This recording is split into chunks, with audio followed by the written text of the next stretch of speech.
সম্মানিত ভিউয়ার্স, আপনারা দেখতে পাচ্ছেন একটা ঢালাইয়ের কাজ চলছে। তবে ঢালাইয়ের জন্য যে খোয়াটা ব্যবহার করা হচ্ছে সেই খোয়াটা নিয়ে আপনাদের সাথে একটু আলোচনা করি। প্রথমত আমরা যদি একটু লক্ষ্য করি ভালোভাবে দেখতে পাচ্ছি পিকেট বা ঝামাইট একদমই নেই, যেটা কিন্তু খুবই প্রয়োজন।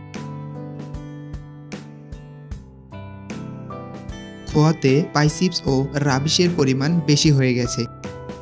ইট ভাঙানোর সময় ভালোভাবে চালনি ব্যবহার করে রাবিশ আলাদা করা হয়নি, যার জন্য খোয়ার তুলনায় রাবিশের পরিমাণটা একটু বেশিই দেখা যাচ্ছে। একটা ইটকে যখন খোয়া বানানো হয় তখন ছোট বড় হবে, এটাই স্বাভাবিক। কিন্তু ছোট বড় খোয়া একসাথে না রাখার কারণে ছোট খোয়াগুলো আলাদা একপাশে বেশিই থেকে গিয়েছে। আপনি যদি আপনার স্বপ্নের বাড়ি নির্মাণের জন্য একজন অভিজ্ঞ এবং দক্ষ ইঞ্জিনিয়ারের পরামর্শ চান, এখনই যোগাযোগ করুন নিচের দেওয়া নাম্বারে কল বা মেসেজে। আকর্ষণীয় অফার পেতে আমাদের চ্যানেলটি সাবস্ক্রাইব করুন।